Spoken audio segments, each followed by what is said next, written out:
Silence. Moteur.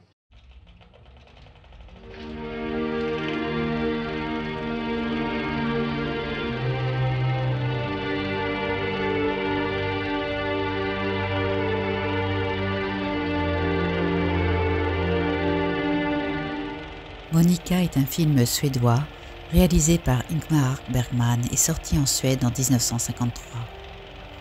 Connu également sous les titres de Monica ou le désir, ou plus simplement Monica, ce film est un drame romantique dont l'adaptation a été réalisée par le cinéaste à partir du roman de Per Andersson Fogelström. Harry et Monica sont de jeunes adultes à peine sortis de l'adolescence.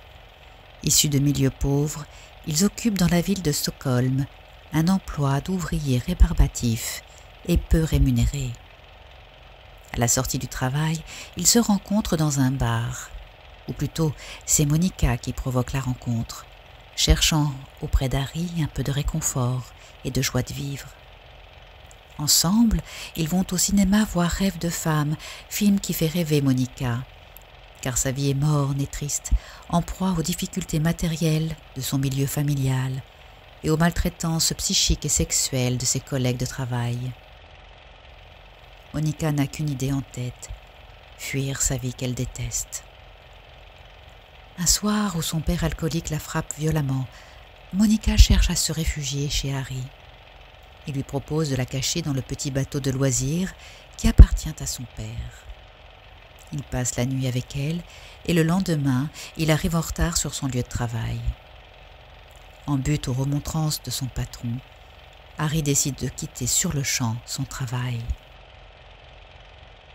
Ensemble, Harry et Monica larguent les amarres de leur bateau et quittent Stockholm, heureux de naviguer vers l'archipel des îles. Ils veulent vivre sans contrainte leur histoire d'amour qui s'annonce avec le bel été débutant sous les meilleurs auspices. La vie de bivouac est merveilleuse et la sensualité du corps de Monica apparaît sous le soleil d'une grande fraîcheur naturelle. Harry est subjugué par l'impudeur innocente et primesautière de Monica. Les jours passent sans grande inquiétude, hormis une rixe avec l'ex-petit ami de Monica, lequel avait mis le feu au bateau par jalousie et dépit. Cet incident sans lendemain marque cependant le début des difficultés. L'argent vient à manquer. Monica est enceinte et doit voler de la nourriture pour faire face à la faim. Son humeur devient irritable. Elle reproche à Harry de la laisser dans un grand dénuement. L'automne approchant, la décision est prise de rentrer à Stockholm pour trouver du travail. Mais seul Harry s'attelle à cette tâche, prenant des cours du soir pour obtenir un poste mieux rétribué. Monica met au monde son bébé et ne s'en occupe pas. Elle fume cigarette sur cigarette, s'ennuie à nouveau dans un morne quotidien sans perspective. Les disputes deviennent de plus en plus violentes. Monica n'y tient plus. Elle retrouve son ex-petit ami avec lequel elle a de nouvelles relations charnelles. Harry découvre la liaison et, fou de douleur, brutalise Monica. Cette dernière décide de quitter son foyer et Harry reste seul avec leur enfant. Un été avec Monica est un magnifique triptyque en noir et blanc, réalisé par un des grands maîtres de l'histoire du cinéma. Ce drame romantique aborde les désirs d'une femme non conforme aux attentes d'une société corsetée par les principes rigides du travail et de la morale.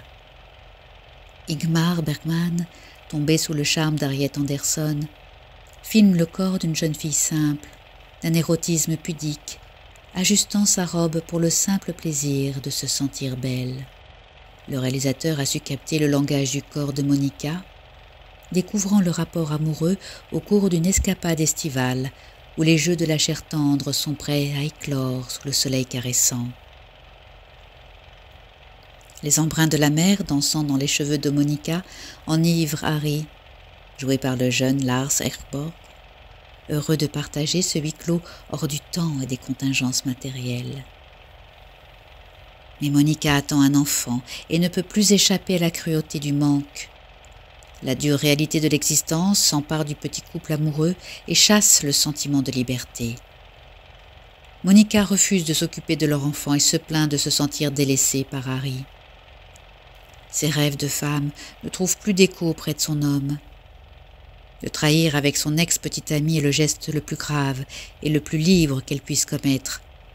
Son long et poignant regard caméra, le premier de l'histoire du cinéma, scrute le spectateur qui peut désormais la juger et la condamner pour son impardonnable légèreté. Un été avec Monica s'achève sur le froid hiver où le rêve de jeunesse a laissé place aux responsabilités que Monica a fuies. Une vie laborieuse et sédentaire, consacrée à la nécessité matérielle de vivre, n'est pas la vie que Monica s'est choisie. Devenir mère n'est pas une identité pour elle. Vivre et vibrer sous les caresses de l'amour semble son seul leitmotiv. Ce beau portrait de femme impressionnera par sa modernité révolutionnaire les réalisateurs de la Nouvelle Vague et inspirera Jean-Luc Godard, François Truffaut ou Roger Vadim.